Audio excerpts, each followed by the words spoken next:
ये राहुल गांधी है। इन्होंने संसद में साफ कहा कि जो भी बीजेपी के साथ हैं एससी ओबीसी एमपी या मंत्री, वो चुप हैं, उनके पास कोई पावर नहीं है। क्या ये सच है, क्या ये झूठ है, ये मैं आप पर छोड़ता हूं। आप लोग मुझे कमेंट करके बताएंगे कि राहुल गांधी ने सच बोला या गलत बोला। लेकिन मैं इस वीडियो में जो कहानी बता रहा हूं उससे तो लगता है कि राहुल गांधी का बयान सच है। पहले आपको लेके चलता हूं दरभंगा। यूजीसी को परे रखिए, वो तो ओबीसी का मुद्दा है। पहले आपको लेके चलता हूं दरभंगा। दरभंगा में एक पासवान समाज से आने वाले एक पासवान जी 5 साल पहले एक मिश्रा के घर में काम करते हैं, मजदूरी करते हैं। 2.5 लाख पैसा ज्यादा था, लेकिन 5 साल से नहीं दिया गया। मामला 2.5 लाख पर सेटल हुआ। आजकल वो टरकाते रहे। पंचायत हुई, वहां पासवान समाज को जलील किया गया क्योंकि वो 2 ही परिवार हैं, उधर 200 परिवार हैं। उसके बाद उनके बच्चे को मारा गया, पंचायत में उनको बेइज्जत किया गया। इतना ही से मन नहीं भरा तो उनके घर पर आकर हमला किया गया। एसपी कह रहा है, जो तिवारी है। उसके बाद अशोक चौधरी जो दलित समाज से आते हैं, ये अलग बात है कि उनकी पत्नी जनरल कैटेगरी की है, उनका दामाद जनरल कैटेगरी का है। वो कहते हैं कि एससी एसटी का दुरुपयोग हो रहा है। जब 200 लोग एक परिवार पर हमला कर दे, एक ही जाति का पूरा टोला झुंड बनाकर हमला कर दे, वो मार रहा है तो सही है और उसने एफआईआर करा दिया तो गलत है। और दलित नेता कह रहे हैं, चिराग पासवान चुप हैं, बिहार विधानसभा चल रहा है लेकिन कोई हंगामा नहीं है। और तमाम सवर्ण मीडिया कह रहा है कि देखिए एससी एसटी का दुरुपयोग हो रहा है। सारे जातिवादी चैनल जहां ब्राह्मण समाज के लोग काम करते हैं, वो कह रहा है कि दुरुपयोग हो रहा है। एक तो मजिस्ट्रेट के पद से इस्तीफा देने वाला ब्राह्मण समाज का पूर्व जज कह रहा है कि मैं एससी एसटी एक्ट के खिलाफ आंदोलन चलाऊंगा। एक वकील कह रहा है कि हम आरक्षण खत्म कराएंगे। तमाम एक शिवसेना की चतुर्वेदी आज संसद में कह रही हैं कि सरकार को यूजीसी बिल वापस लेना पड़ेगा। अब सोचिए, यह स्थिति है। किसी को सच्चाई से मतलब नहीं है। दलित पिछड़ा मारा जाए, उसके बच्चे की हत्या हो। सोचिए, यूजीसी बिल को लेकर जनरल कैटेगरी के परिवार वाले धरने पर थे, सड़कों पर उतरे थे।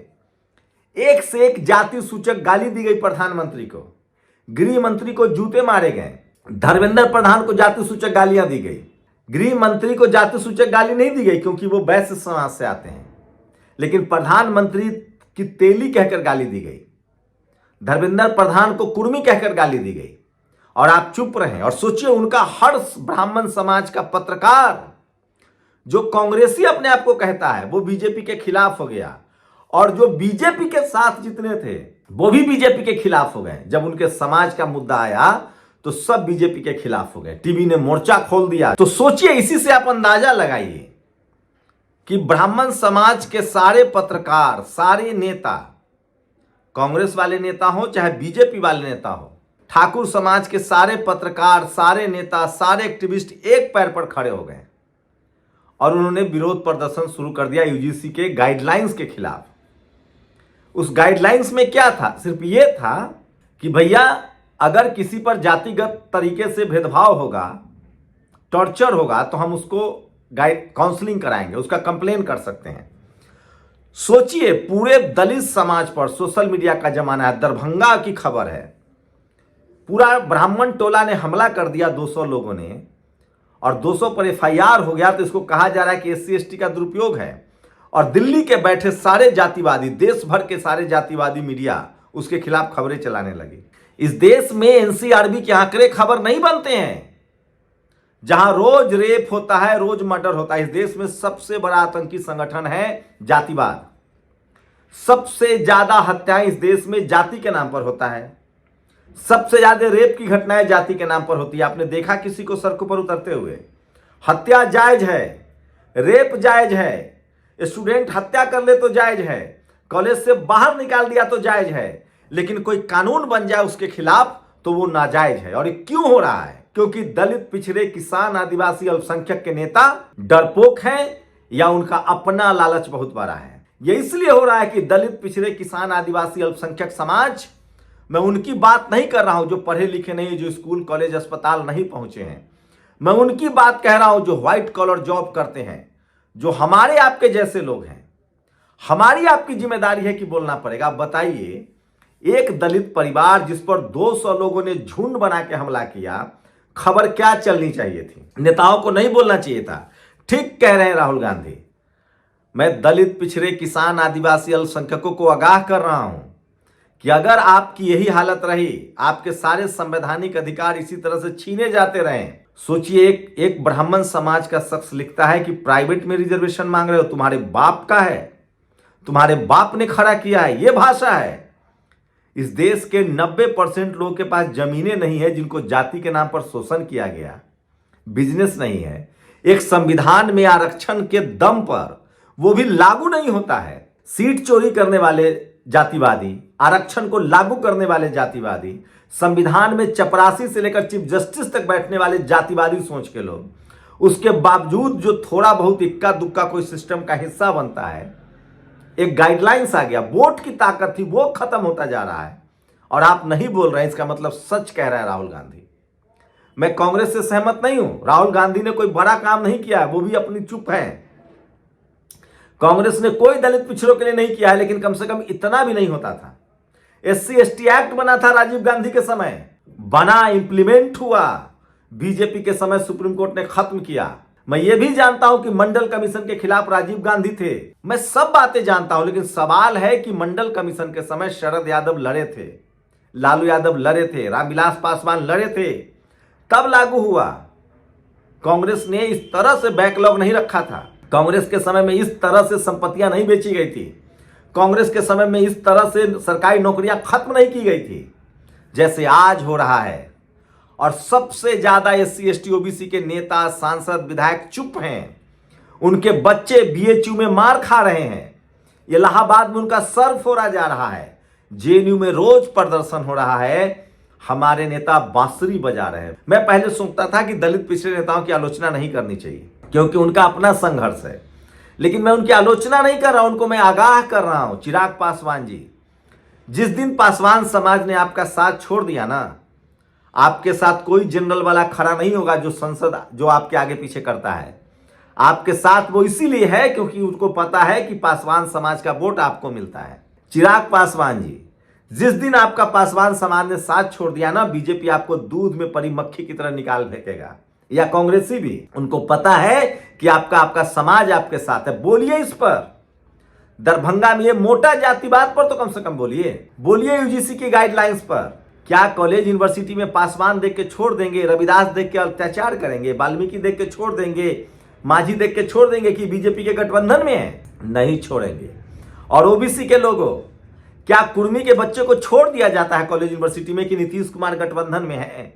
क्या यादव के बच्चे को सिर्फ टारगेट किया जाता है? जाके देखिए यूपी 69,000 शिक्षक भर्ती में क्या हुआ, किसके इनकाउंटर हो रहे हैं, किसके घर पर बुलडोजर चल रहे हैं। बारी सबकी आएगी।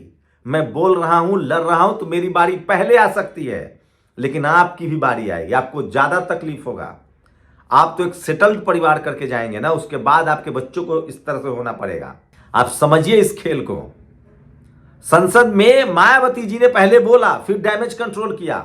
अब उनके सांसदों ने, कम से कम रामजी गौतम ने बोला है कि स्कूल कॉलेज में भेदभाव हो रहा है। RJD के दोनों सांसद ने बोला है। अखिलेश जी की अभी चुप्पी नहीं खुली है।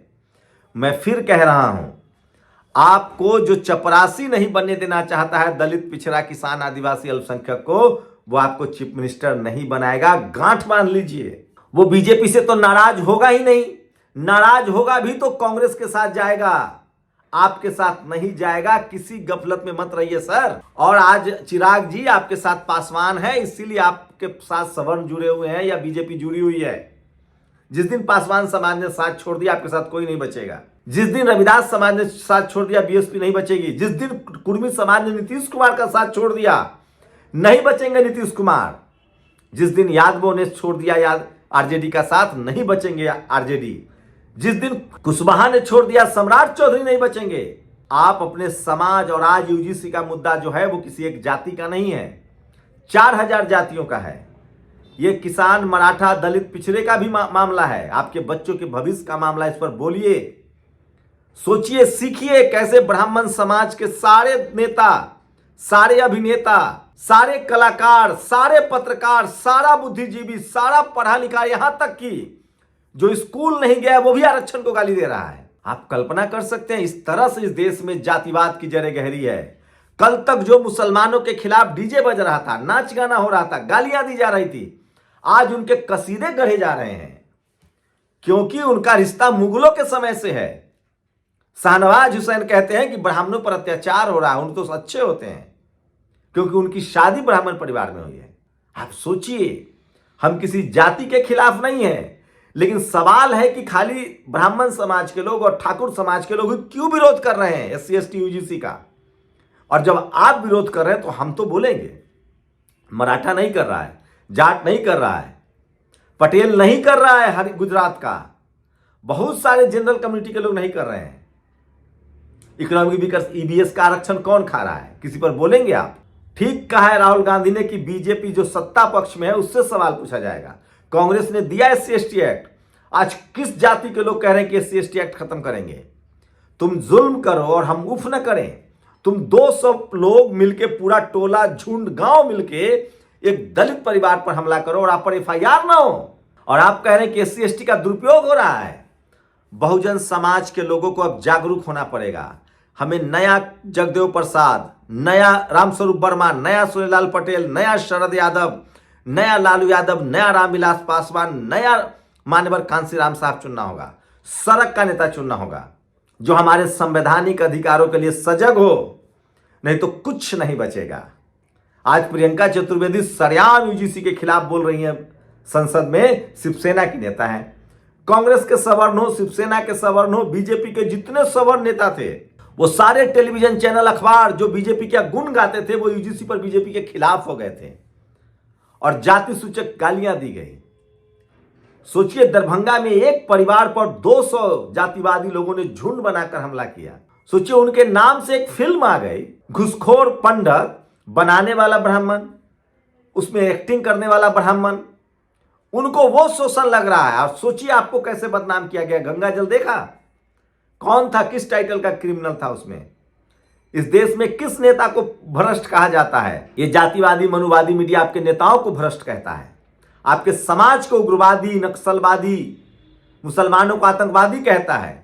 और ये सारे बाबा जो हिंदू राष्ट्र बना रहे थे, आज कहां चले गए, कहां हैं? मैं इसलिए कह रहा हूं, जागरूक होइए, सजग होइए, बोलिए।